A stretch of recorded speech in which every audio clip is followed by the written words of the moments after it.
que estaba agarrando la computadora, bueno, menos mal que salió todo bien. Bueno, entonces se ve, ¿no? Esta parte de la definición. Sí, doctor. Ya.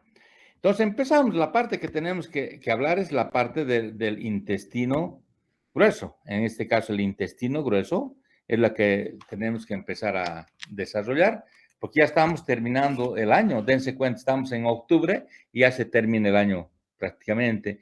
En noviembre ya vamos a estar en exámenes finales. Y bueno, la última parte de nuestro cuerpo, de la parte del tubo digestivo, es el intestino grueso. Y esto se define como la porción terminal del tubo digestivo. Esa porción terminal del tubo digestivo iniciaría en la válvula ileocecal y termina en el ano. Y entre medio de esto tenemos lo que se llama el intestino grueso. El intestino grueso, como en esta imagen muestra, todo este es el segmento que llega hasta la unión. Aquí tiene el sigmoides, termina con la unión rectal. Ahí terminaría el intestino grueso. Posteriormente viene el recto y el ano, que cada uno de ellos se los explica por separado. Dentro de las características se dice que esta distancia del intestino grueso alcanza hasta la unión sigmoideo rectal, es de 1,5 metros, ¿no? Esa es la distancia, y con un diámetro que oscila dependiente de los pacientes, ¿no? Hay algunos, pero vemos que el diámetro está alrededor de 6,5 centímetros, por eso se llama intestino grueso. Tiene de igual manera ciertas cintillas y tiene, como estamos viendo, algunas que se llama austrias, ¿no? Y apéndices epiploicos que vamos a ir viéndola. Esta porción distal del tubo digestivo es importante. O sea, nosotros vemos que esta porción del tubo digestivo es bastante importante. Tiene funciones que vamos a desarrollar, las funciones del intestino grueso.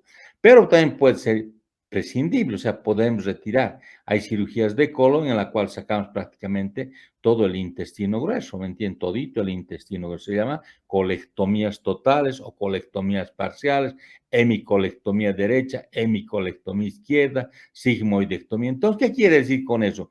Que es importante este intestino, pero en algunos casos podemos prescindir porque hay ciertas enfermedades. Inicia en la parte del intestino, es en la parte del ciego, donde tenemos una válvula, ¿no? O sea, aquí viene el intestino delgado, donde termina aquí el intestino delgado de la porción ileocecal. El ilion que llega al ciego y ahí tiene una válvula, la válvula de Bowen.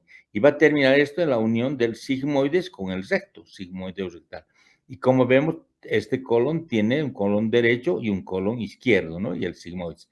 La longitud que habíamos dicho es más o menos oscila el metro y medio en ese sentido.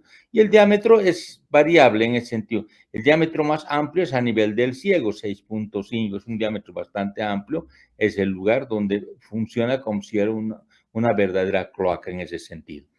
Entonces, embriológicamente vemos que este intestino grueso, durante el desarrollo a nivel embriológico, hace una rotación.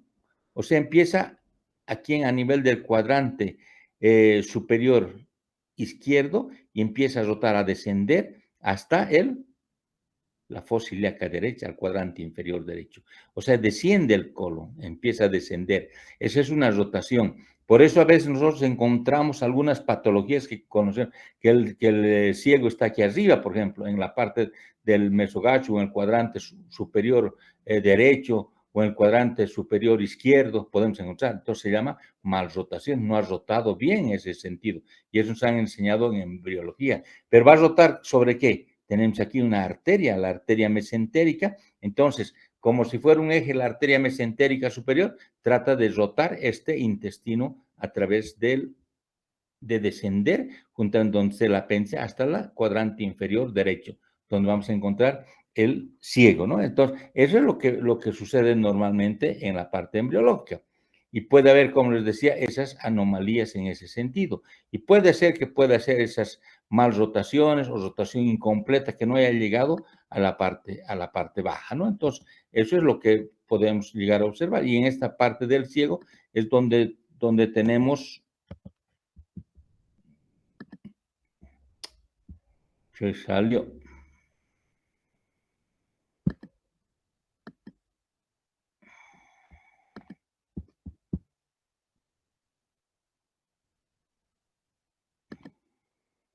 Bien. Entonces, puede existir ese tipo de alteraciones a nivel de lo que es de la parte embriológica, rotaciones incompletas o mal rotaciones. Entonces, y esto va a interferir en el diagnóstico. Obviamente, tenemos un paciente, por decir, con una apendicitis aguda, pero el ciego está a nivel del cuadrante superior izquierdo, automáticamente nos va a hacer variar, porque no sabemos que haya existido una mal rotación, ¿no? O esté en este otro lugar el ciego. Entonces, eso nos va a alterar algún problema. En algunos casos, por ejemplo, hemos encontrado pacientes con situs inversos, donde el ciego está en el cuadrante inferior izquierdo, al otro lado. Entonces palpamos, y aquí tiene datos de disección peritoneal, y vemos que ha habido un situs inverso. Entonces, hay ciertas anomalías de presentación, pero normalmente vamos a encontrar el ciego en la parte del cuadrante inferior derecho, y de ahí va a subir prácticamente. Dentro de la parte histológica que conocemos, el intestino grueso consta de varias capas. Empezamos por la parte interna, que es la mucosa. En esta mucosa vamos a encontrar algunas patologías que podamos ver y difiere, digamos, en esta parte, que es el colon, es bastante circular, pero a nivel de lo que es el colon transverso es una forma triangular ya también el intestino grueso. Y es en ese sentido lo que se va viendo, la mucosa primeramente. Cuando hacemos una colonoscopia, introducimos el endoscopio a través del intestino grueso y vamos a observar esta mucosa. Si la mucosa tiene algunas alteraciones, algunos crecimientos o algunas herniaciones que podemos llamar como divertículos. O sea, hay patologías que podemos encontrar. Están viendo por dentro de la mucosa. Esto es lo que se ve, la mucosa. Por encima tenemos la submucosa, ¿no? Y entre la submucosa tenemos un intrincado de nervios. Entonces, el submucoso de Meissner. Y después tenemos los músculos. Y los músculos tenemos dos hileras, ¿no? Una circular y una longitudinal. Y en medio se encuentra el músculo, un intrincado de igual de plexos nerviosos, es el mientérico. Su nombre dice mientérico entre los músculos, ¿no? El mientérico. Entonces, vemos que este tipo de alteraciones puede darse a nivel de la funcionalidad mismo del intestino. Por eso encontramos patologías como conocemos frecuentemente la enfermedad de Chagas, donde existe zona de aganglionosis, donde han sido dañados los plexos mientéricos, ¿no? Un plexo mientérico ha sido dañado y ya no tiene esa inervación, o el submucoso. Entonces, el submucoso debajo de la mucosa, submucoso de Meissner. Entonces, encontramos el patólogo cuando enviamos una pieza operatoria, va a discriminar y decir, esta zona encuentro sin ganglios, una zona de aganglionosis. Entonces, una zona que sirve prácticamente como si fuese un talego, una cosa que no está teniendo una funcionalidad y va a condicionar a la larga patologías a nivel del colon, lo que conocemos como el dolicomegacolon o el dolicocolon o ver algún tipo de otra de patología. Pero eso es a causa de que existe algún tipo de alteración en la funcionalidad. Y posteriormente tenemos la serosa. Esta serosa es la que envuelve prácticamente el intestino grueso. Tal es el hecho que cuando nosotros operamos el intestino grueso, tenemos buen tejido como para suturar. No es lo mismo que suturar por sí el esófago. El esófago es más problemático, podemos tener problemas de dehiscencia, de perforación, porque no tiene serosa. Entonces, la anatomía que nos han enseñado nuestros pilares, estamos repasándolo a nivel de lo que es el intestino grueso en ese sentido. Entonces, dentro de la configuración interna, como decía, la parte de la mucosa, la submucosa, desde la muscular y la serosa. Dentro de la mucosa, vamos a ver, se ve en esta diapositiva la gran cantidad de vellosidades que pueda tener. Y esas vellosidades, ¿qué función cumplen? Cumplen la función de absorción.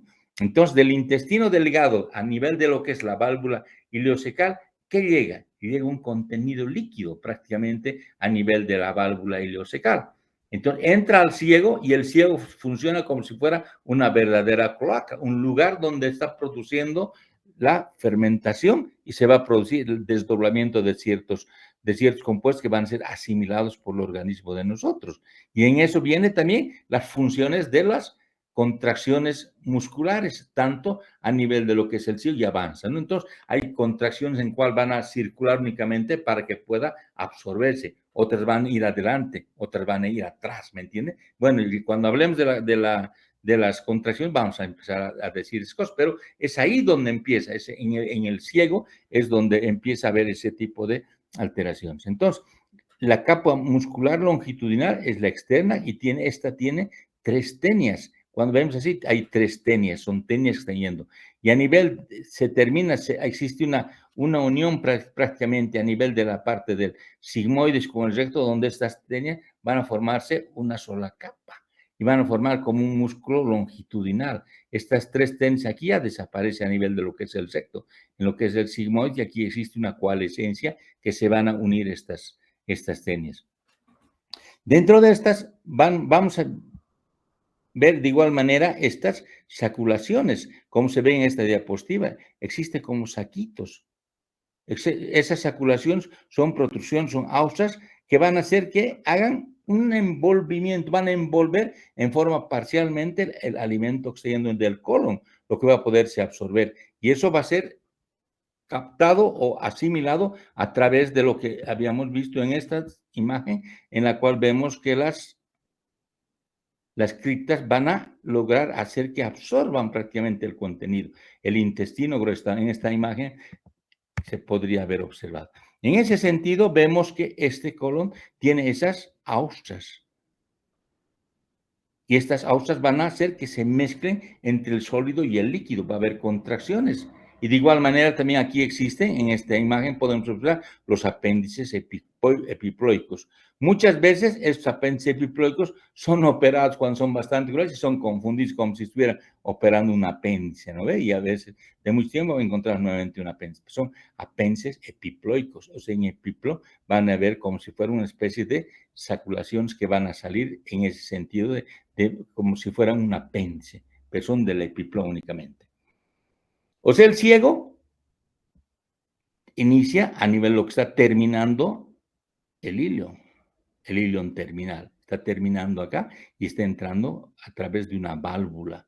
Por eso, cuando hacemos un estudio radiológico del colon, que se llama un colon por enema, introducimos el vario a través del ano y el radiólogo hace que el vario vaya avanzando poco a poco en sentido retrógrado hasta llegar al ciego. Cuando llega al ciego va a poder prácticamente observar todo este ciego. Va a poder observar y van a introducir una sonda donde van a meter aire. Entonces la imagen en doble contraste. Están metiendo para el colon por enema aire, dando un color negruzco, porque el aire le da color negro, y el bario. Entonces está haciendo imágenes a nivel de lo que es este intestino grueso, en el caso del ciego que estamos viendo. Y esto no tiene que pasar al ilion. Muchas veces vemos que el contenido del colon se pasa al ilion. Y nosotros vemos y decimos que ha habido una incompetencia de la válvula. Esa válvula de Bowing, que es la que sujeta, no puede contener y se logra pasar y se ve el intestino delgado.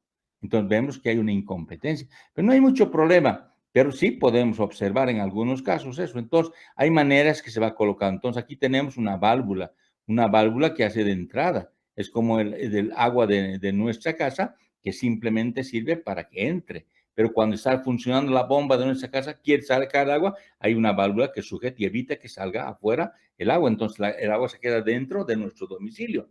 Y esa es una válvula, ¿no? De igual manera aquí es lo que serviría, pero a veces estas válvulas son incompetentes y se pasa por aquí el bario, por decir, o el aire a través del intestino. Entonces, vemos en las radiografías que había sido que se pasó hacia el intestino delgado. Simplemente decimos es una válvula ileocecal incompetente, ¿no? De igual manera va a tener otro tipo de válvula un poco más arriba, un poco más, este ciego va a tener otra válvula en la cual va a ser entre el colon y el ciego, ¿no? Secocolónica. Aquí hay una válvula de igual manera, entonces hace una cámara verdadera de fermentación a nivel de lo que es el ciego. Y aquí tenemos en esta imagen, estamos observando cómo esa válvula ileocecal se abre y simplemente tiene un trayecto que sea de afuera hacia adentro, pero no puede ser de dentro hacia afuera, salvo que exista alguna alteración.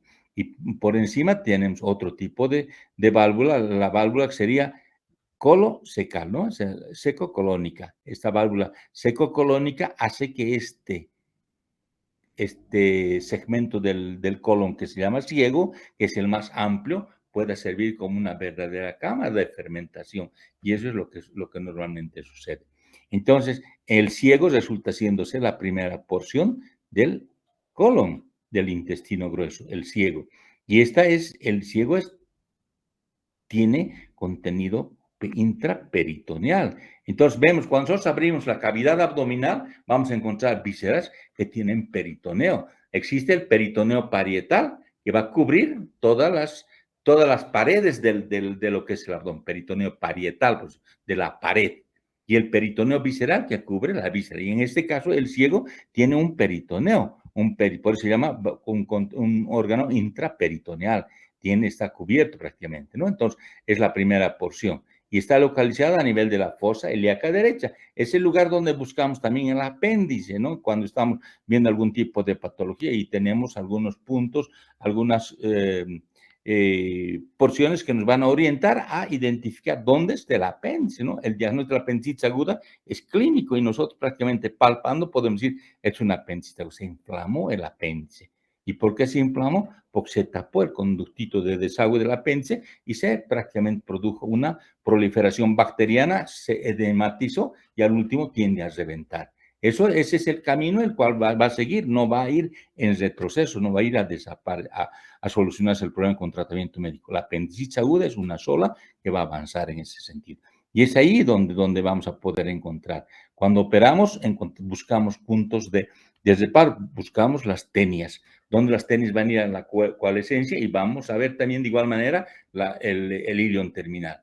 Y donde termina, ahí está el apéndice secal.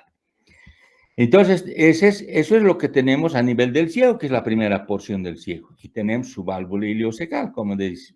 Entonces, tenemos la válvula iliocecal, que es una parte horizontal, y en la parte inferior, es como si estuviera dos, es más retraída. Por eso es difícil que pueda pasarse el contenido del ciego hacia el intestino delgado, pero no siempre se dice. Existe válvulas iliocecales incompetentes, ¿no? Entonces, esto se evita que refluya el contenido de esta parte al otro lado. Es como decir, nosotros tenemos en el estómago hacia el esófago un esfínter esofágico inferior.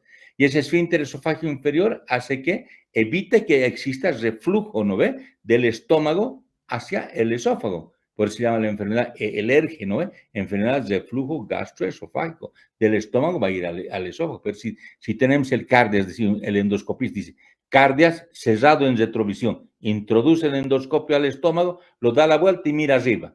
Al mirar, va a ver directamente que el cardio está cerrado. Entonces, quiere decir que tiene una válvula buena, pero a veces está abierto. Y si está abierto, entonces va a haber un reflujo, o tiene una hernia yatal, esas cosas. En este caso, de igual manera, ese reflujo evita que vaya al intestino delgado, ¿no ve? De igual manera existe ese otro, como les decía, otro esfínter, del ciego al colon, el seco colónico, que es el que va a hacer que exista una verdadera cámara. Y aquí tenemos las porciones, tenemos el apéndice secal, vean el ilion terminal, y donde está llegando la coalescencia de las tenias, que va a ser aquí termina el ilion, el apéndice secal. Entonces, esto visto ya por dentro, y aquí vemos de igual manera en esta diapositiva, vemos cómo los esfínteres, un esfínter superior y otro esfínter inferior, como para poder agarrar y evitar que exista un reflujo. Entonces, este ciego que está aislado mide generalmente entre 6 a 9 centímetros, diferentes, bastante amplio. Es el lugar mucho más amplio del intestino, ¿no ve? Entonces, prácticamente está envuelto del peritoneo. Al estar envuelto del peritoneo tiene cierta movilidad. Entonces, se puede mover, se puede ir balanceando, porque es móvil, ¿no? O sea, la parte está cubierto con bastante peritoneo y puede ser móvil. Y eso puede dar a que se pueda torcer, puede haber un vólvulo. El vólvulo es la torsión de ese intestino sobre su propio eje y puede torcerse porque existe bastante movilidad.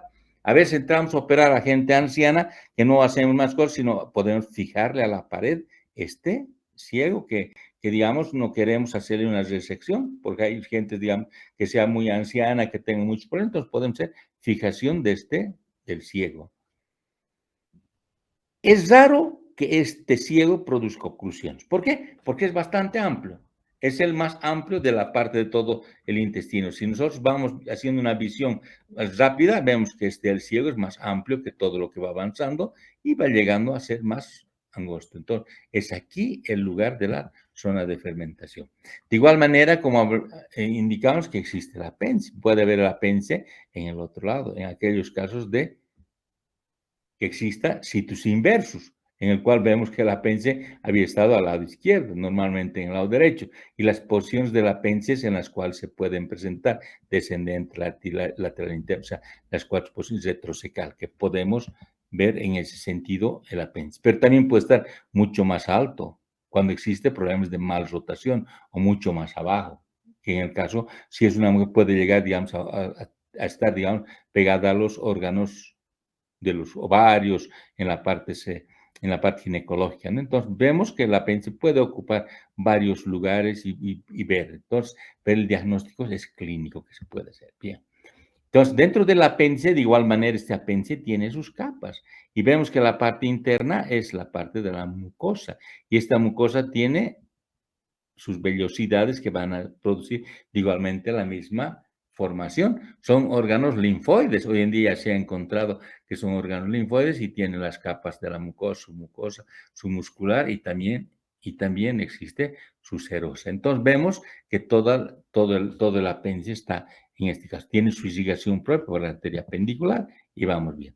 Entonces se proyecta hacia, digamos, a la parte media. Entonces vamos a ver que este apéndice puede ser generalmente que esté colgado, esté dando, pero hay una posición en la cual que esté por detrás del ciego.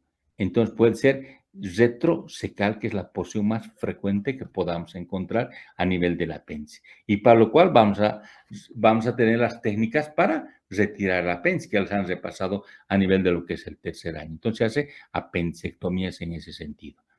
Posteriormente tenemos del ciego, después de la válvula secocolónica, tenemos la parte del colon que está ascendiendo. El colon que es ascendente, sería el colon ascendente. Viene desde el ciego hasta el ángulo, aquí es el hígado, el ángulo hepático. Entonces hay algo de aquí, una flexura, y ahí hay algo que está unido al hígado, ¿no ve? A través del ligamento hepatocólico, ¿no ve? Generalmente os dice que mide cerca de 10 centímetros, es lo que viene. ¿Qué es lo que irriga la parte del colon? Vamos a ver así, a grandes rasgos. Todo el colon derecho va a ser irrigado por la arteria mesentérica superior, o sea, son ramas de las cólicas derechas, ¿no? Y la arteria cólica media de igual manera. Estamos viendo aquí que hay un intrincado de vasos que van a irrigar toda esta parte de lo que es la arteria del colon ascendente. El colon ascendente, que bien sea el colon derecho, ¿no ven? Este colon ascendente de igual manera tiene sus apéndices epiploicos y posteriormente va a llegar a unirse a lo que es el ángulo hepático. Tenemos el ángulo hepático, en este ángulo hepático igual está adherido pues al retroperitoneo. Aquí tenemos cerca de acá, es la vesícula biliar, el hígado. Entonces muchas veces podemos tener lesiones a nivel de lo que sea la parte de la vesícula, es por ese ángulo hepático. Es por debajo del hígado, ahí está el colon, ¿no? Por eso el ángulo hepático, y Javé está unido a la vesícula biliar y tenemos algunas adherencias que pueden dar algún problema cuando estamos haciendo una colcistectomía. Por eso, si no tenemos bastante cuidado y somos cuidadosos, podemos lesionar el colon, ¿no? Si tiene algunas adherencias. En aquellos casos que tenemos unas vesículas esclerotróficas, su nombre dice escleroatróficas, o sea, son vesículas muy pequeñas, son como un higo que prácticamente se ha vuelto quizá un higuito. Entonces, esa vesícula es escleroatrófica, se ha esclerosado, se ha vuelto dura, pequeñita y es prácticamente atrofiado. Entonces, a veces tiene, digamos, esa vesícula calculitos y bueno, o sea que ya no está funcionando, pues prácticamente no funciona, pero nosotros debemos operar esa vesícula porque el porcentaje se dice de un 3% que pueda tener una neoplasia en esa vesícula esclerotrófica. Ese es el dato por el cual uno tiene que operar, pese a que pueda existir algún problema de riesgo, porque si hay vesícula esclerotrófica, las adherencias, el proceso fibroso fibroadherencial que pueda existir en esta zona son mayores. pero de todas maneras con bastante delicadeza y cuidado se puede ir a liberar en ese sentido. Tenemos entonces el ángulo hepático que nos va a hacer. Entonces vamos viendo acá, por ejemplo, tenemos el ciego, el colon ascendente, el ángulo hepático y tenemos el colon transverso, ¿no ve?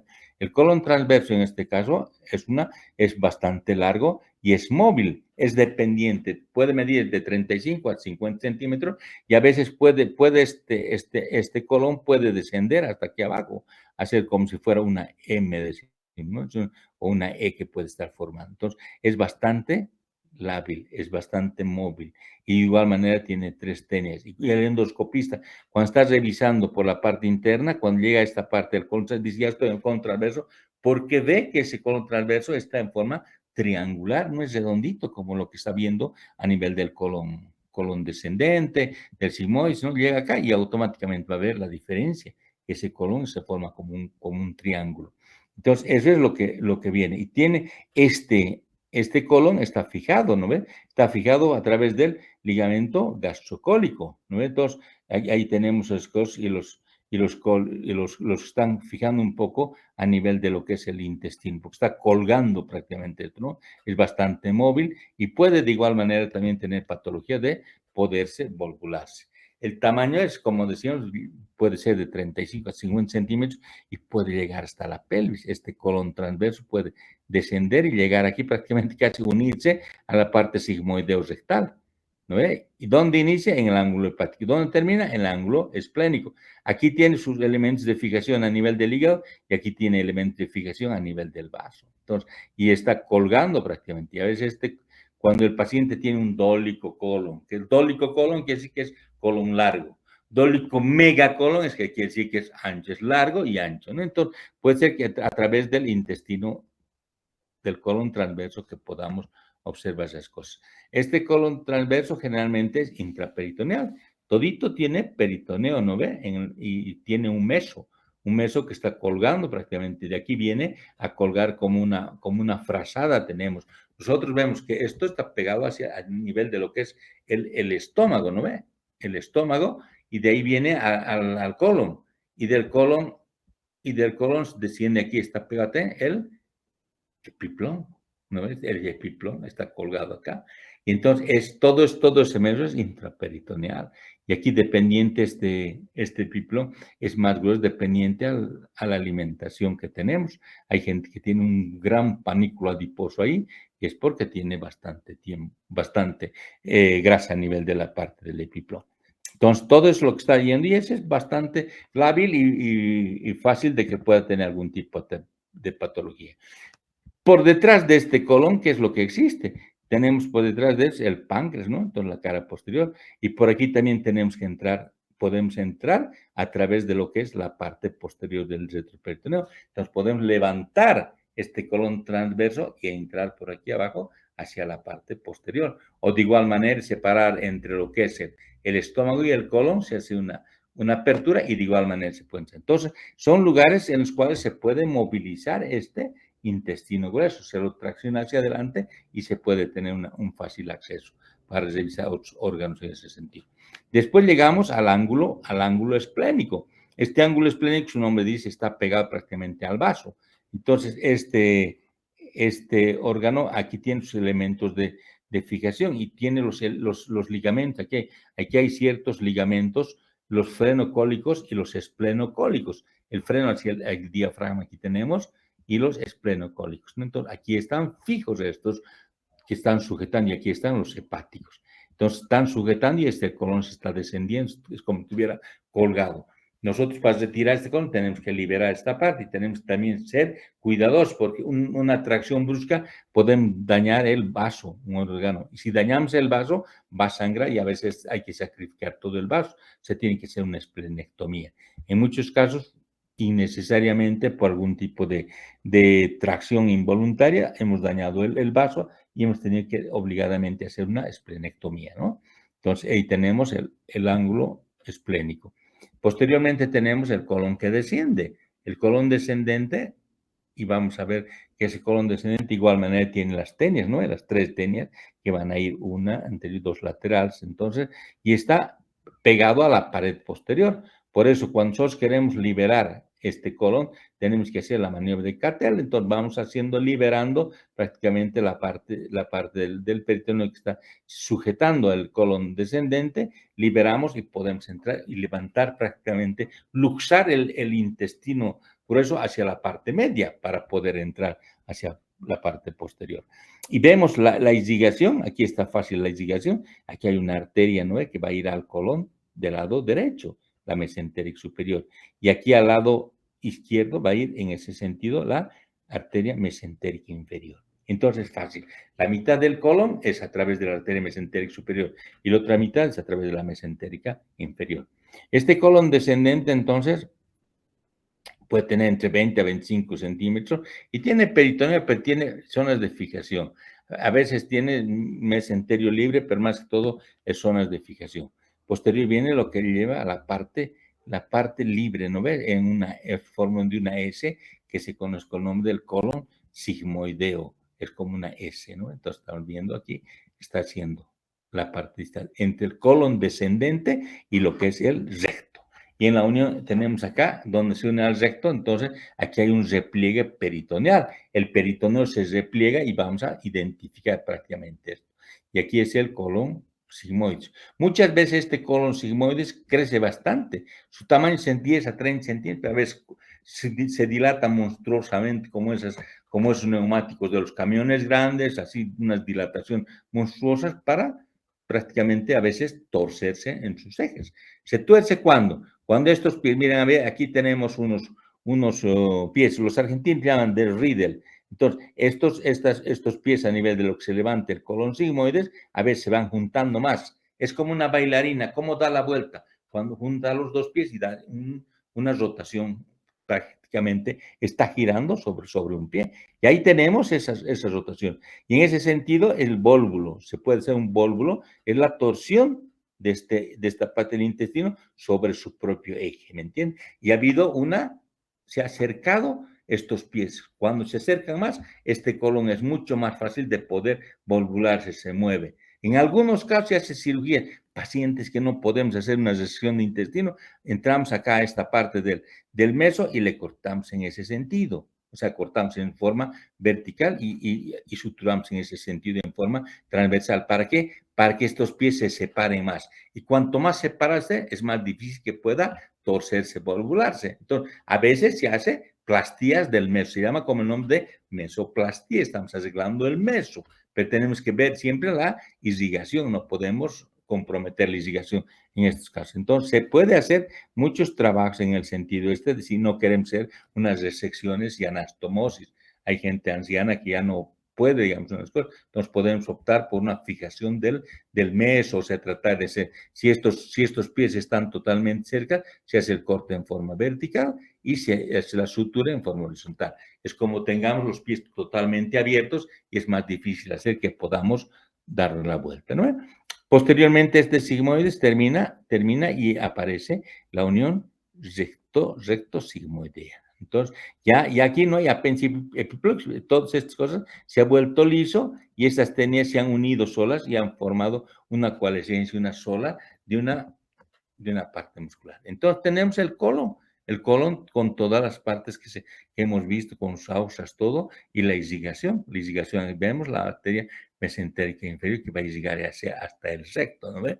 Toda la parte del colon izquierdo, y tenemos el arco del riolano, que es la que prácticamente está uniendo a ambos lados de las arterias mesentérica superior y la mesentérica inferior de las irrigaciones. Entonces, esta irrigación del colon, vemos la arteria mesentérica superior que va a llegar a la parte del colon derecho y la mesentérica inferior al colon izquierdo.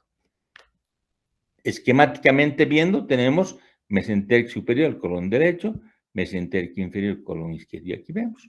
Esta es la arteria aorta, la aorta, y de donde están naciendo las dos arterias. La mesentérica superior nace más arriba, es donde gira prácticamente el colon en su desarrollo, cuando hace más rotación, va a descender este colon, este ciego, desde la parte del cuadrante superior izquierdo y va a ir descendiendo hasta localizarse en su posición original a través de la mesentérica superior. Y la mesentérica inferior es la que va a irrigar la otra parte del colon, ¿no? Entonces, tenemos las imágenes y la parte de sus ramos que tenemos. Aquí está, por ejemplo, la mesentérica superior, ¿no? Y vean ustedes el intrincado de vasos que va llegando tanto a lo que es el intestino delgado. Entonces, si nosotros seccionamos o tiene alguna lesión el paciente de la mesentérica superior, ha tenido un coágulo, un trombo, nosotros llamamos, es un abdomen agudo cementérico, ¿no? O sea, prácticamente se necrosa todo el intestino delgado y el colon derecho, porque nace a nivel de la lumbar 1, y después, eso es por debajo del tronco celíaco. El tronco celíaco es el que va a llegar, ¿no? La columna nos va a llegar a nivel del estómago por detrás y a un centímetro por debajo en la L1 van a nacer, digamos, la arteria mesentérica superior. Y de ahí va a descender por debajo del cuello del páncreas, ¿me entienden? Entonces, por el páncreas va a descender y se va a localizar y va a empezar a dar sus ramos hacia la parte de lo que es el intestino delgado y el colon. Entonces, va a dar desde lo que es la cólica media, que es a veces inconstante, las cólicas derechas, que va a dar las partes de las iliocólicas, los ramos iliales que tenemos en ese sentido, el ramo apendicular del apéndice, ¿no ve? Y los ramos yeyunales y los ramos iliales. Entonces, da desde la parte del ilion, el yeyuno, todos los ramos está dando las irrigaciones y después va avanzando hacia lo que es el colon hasta la mitad del intestino grueso. Entonces, desde la cólica media, ¿no? La cólica media, la cólica derecha, la iliocólica, y después de los ramos iliales y tenemos los ramos apendiculares que tenemos y los que vienen a nivel del intestino. Entonces, da una serie de vasos a nivel del colon derecho. Y se va a unir esta, dése cuenta, con la anastomosis, con el arco de Giolano que está uniendo a ambos lados. En el otro lado tenemos la arteria mesentérica inferior, entonces van a ser ya a nivel, la otra nació en L1, a nivel de la lumbar 1, está a nivel, a la altura de la lumbar 3 está descendiendo, y va a descender a nivel de lo que es el borde inferior del duodeno, y en el duodeno, este otro desciende por debajo del páncreas, la mesentérica superior. Pues cuando se hace cirugías a nivel de lo que es el páncreas, uno tiene que pensar que también estamos yendo en algún trayecto de la mesentérica superior, y algún daño de la mesentérica es prácticamente el paciente va a fallecer, ¿no? Entonces tenemos, y esta arteria mesentérica inferior va a dar igualmente ramos, ¿no? Tenemos los ramos de la arteria de la cólica izquierda, la cólica izquierda, las sigmoideas, después, y las que vienen hacia abajo, las hemorroidales. Hemorroidal superior, la media y la inferior. Entonces, las hemorroides que van a llegar, eso está llegando a nivel de lo que es el recto y el ano, ¿me entienden? Entonces, el colon izquierdo vemos toda la irrigación y se une a través de un anastomosis del arco de Giolano ambos. Entonces, tenemos los vasitos y ahí en esta imagen podemos observar cómo está irrigando, dándose un paso de calor. Y tenemos aquí las cólicas, tanto la cólica, las mesentéricas, y vamos a hacer el arco anastomótico, que vamos a ver cómo se va uniendo a ambos sistemas. De igual manera, tenemos estos arcos anastomóticos, nacen vasos rectos del colon, esos vasos rectos. Y esos vasos rectos son los que atraviesan y van a irrigar la parte del colon.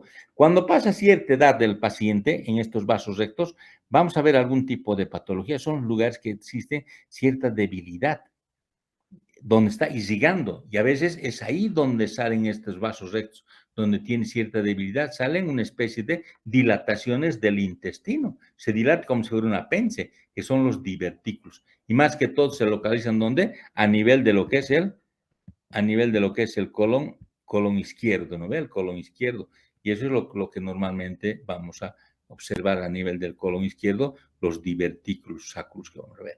Y tenemos aquí la imagen que viene, la mesentérica superior, que nace a nivel de la lumbar 1 y hasta la lumbar 3, y con sus ramos, y va dándonos un arco de Giolano, ¿no? Y tenemos los vasos rectos que van a irrigar el colon en todo el trayecto de la circunferencia. Tenemos de igual manera la circulación venosa, porque no solo es arterial, la venosa, la arterial lleva y la vena trae, entonces va a seguir, digamos, el mismo trayecto, ¿me entienden? La vena mesentérica superior, tenemos la vena mesentérica superior, mesentérica inferior, ¿no ve? Van a ver cursos, son similares en su curso, solamente el sentido es contrario. Entonces, en ese sentido. y vamos a ver que esta circulación venosa va a confluir después de eso ambas, ¿me entiendes? Va a llevar la mesentérica, la vena mesentérica superior, la vena mesentérica inferior y arterias. Entonces tenemos la vena mesentérica superior, se une prácticamente con aquí tenemos otra vena, que es la vena esplénica, ¿no? Que viene del vaso, la vena esplénica, la vena mesentérica inferior, todas estas van a confluenciar en ese sentido. Igualmente existe una inervación. La inervación es la parte que sabemos y existe un sistema doble de inervación, un sistema extrínseco y un sistema intrínseco. Extrínseco acompañan a las arterias, ¿no? A la parte parasimpática, al celíaco, las fibras simpáticas y el tronco del sistema lumbar, el sistema extrínseco. Y el intrínseco es lo que vemos, lo que existe, las lesiones a nivel de los plexos, el submucoso de Meissner, o sea, entre la mucosa donde es dañada y es el lugar donde prácticamente nos dañan a nivel de la enfermedad de Chagas, o el mientérico entre los músculos de Olbers. Entonces es un sistema intrínseco. Entonces hay un sistema extrínseco que está dado que va a acompañar a las partes de las arterias, todo es referente a la inervación. Por eso existe una doble inervación, una inervación extrínseca y una inervación intrínseca, que es la que se daña con algún tipo de patología. Referente a la función del colon, este colon, ¿cuál es su función directa? Entonces, la función, como habíamos indicado, va a reciclar las sustancias nutritivas. Todo va a llegar a nivel de lo que es el ilion, a nivel del ciego. Aquí tenemos la cámara de fermentación y va a formar prácticamente en todo lo que es el intestino grueso un reciclamiento de las sustancias nutritivas. Va a reciclarse esas sustancias nutritivas. Y lo que va a hacer el recto en esta cosa, ¿qué va a hacer el recto? El recto va a tener la función de eliminar las heces.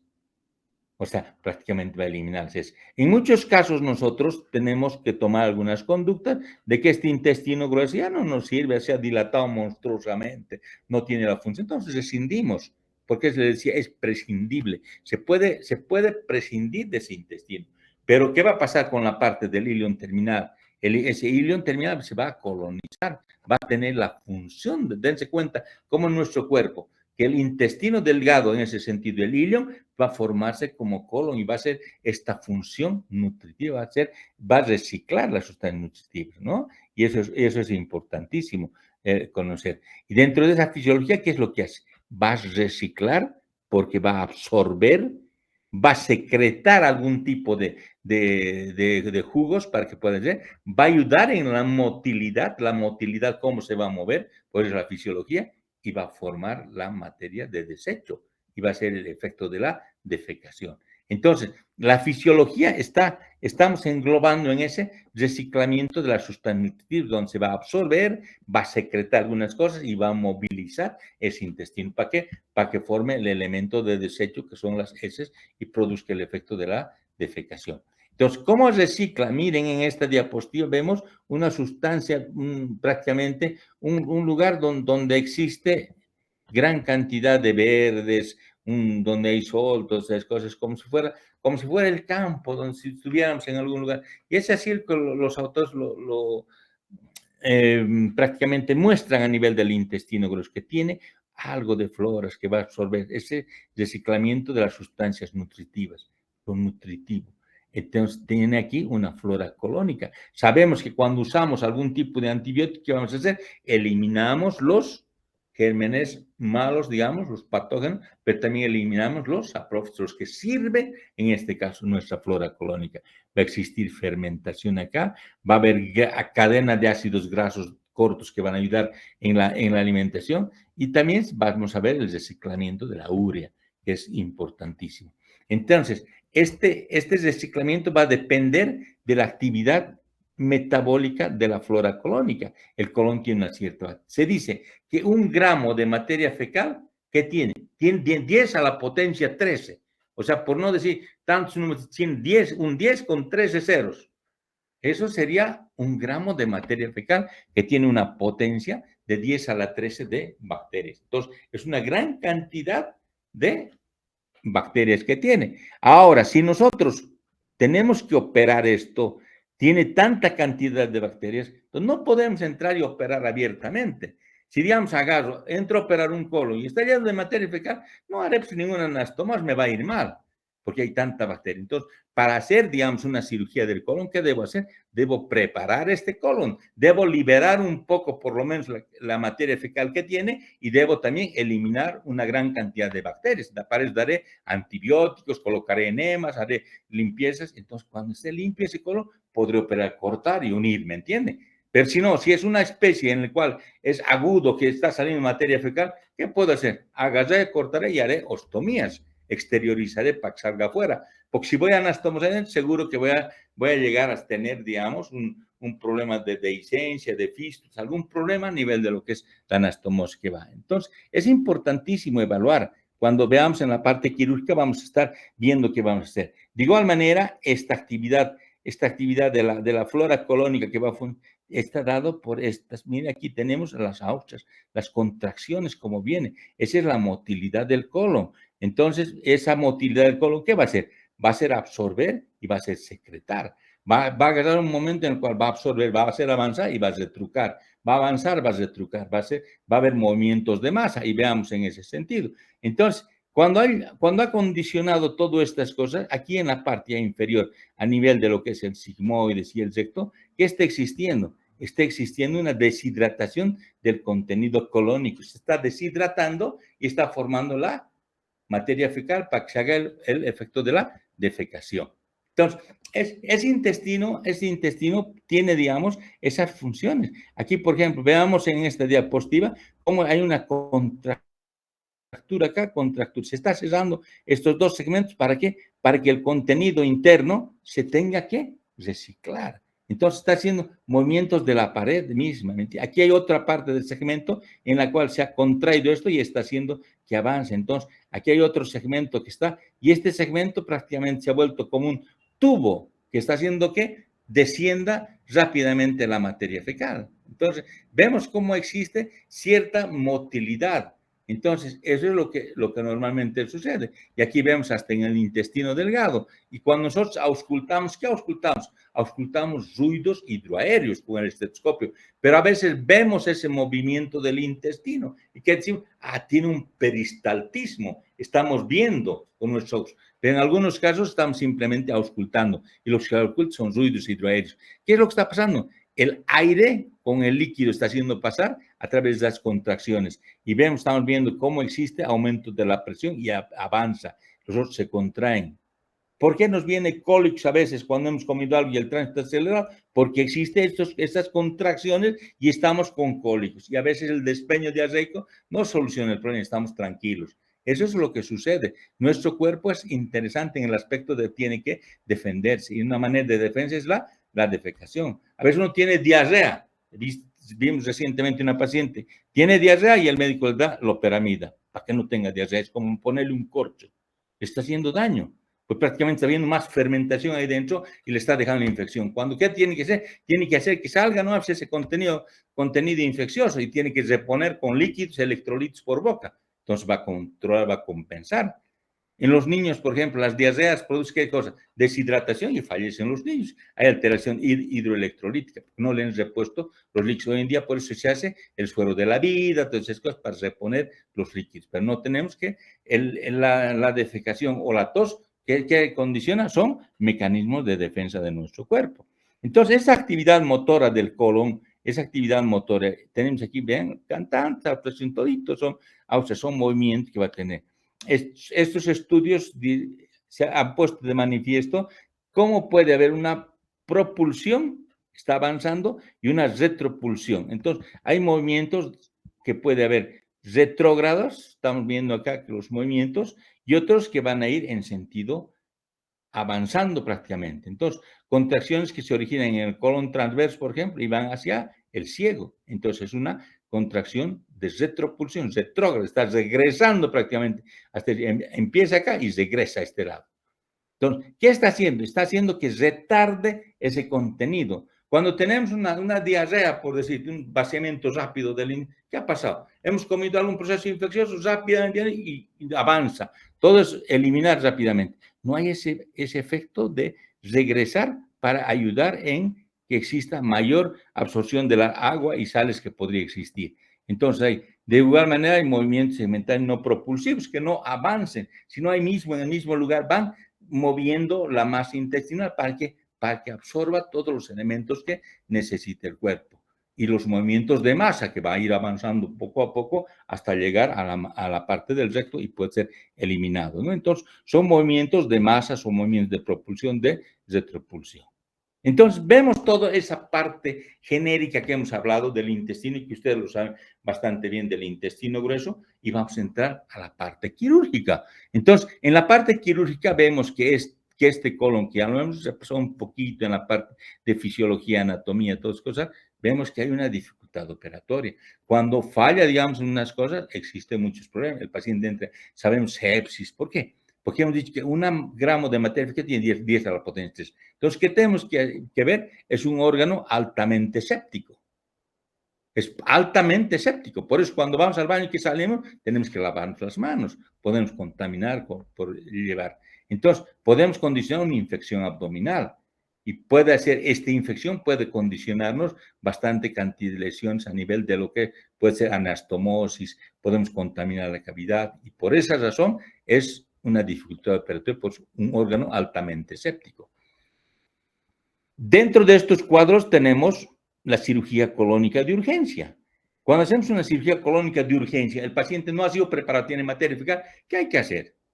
Simplemente lo que podemos hacer es colostomías. ¿Qué es que la colostomía? Exteriorizar un colon hacia afuera para que elimine la materia fecal hacia afuera. No estamos suturando hacia adentro. O hacer cirugías descompresivas o derivativas. Estamos haciendo exteriorización, pero no estamos anastomosando. Son cirugías colónicas de urgencia, en la cual vamos a ver la cantidad de contaminación, pero generalmente tenemos que derivarlas a los pacientes. En vez, si nosotros tenemos una cirugía electiva, quiero operar un colon el día lunes, entonces haré una preparación. Tengo un tiempo suficiente como es selectivo. No tendría que tener ninguna complicación. Tendría que ir bien el paciente. Estoy preparándolo. Pero a veces tenemos pacientes con lesiones del ureter, lesiones del intestino delgado, otra vuelta el colon se ha dañado. ¿Por qué? Hay muchos aspectos que puedan dar complicaciones. Y ese es tenemos que ver que una cirugía electiva tiene que ir mucho mejor, ¿me entiendes? Porque uno tiene que preparar el colon, ir bien preparado, hacer una táctica operatoria e ir en ese sentido.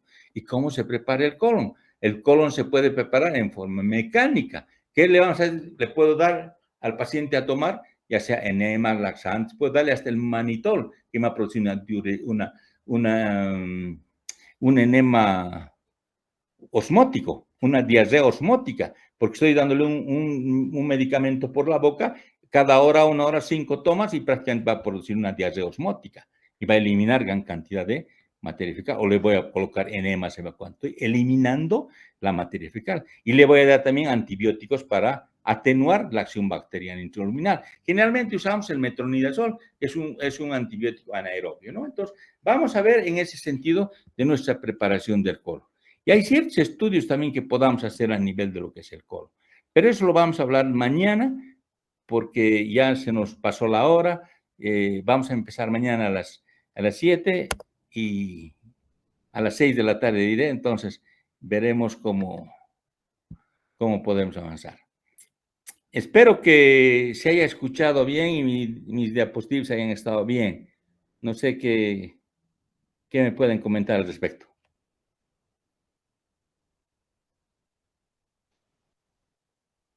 Todo está bien con respecto a la clase, doctor. Perfecto. Entonces, mañana nos vemos, ¿ya? Porque ahora ya tienen clases de medicina a esta hora, ¿no? A las 7, ya son las 7 en punto. Entonces, mañana a las 6 de la tarde ya vamos a estar con más tiempito, vamos a poder dialogar un poco más y vamos a ir adelante. Lo que a mí me interesa es que repasemos un poco lo que es el colon y que les pueda servir a ustedes en lo posterior. Eso es mi interés y el de ustedes es igual repasar y ir adelante. Bueno, sin más, entonces me despido, que tengan una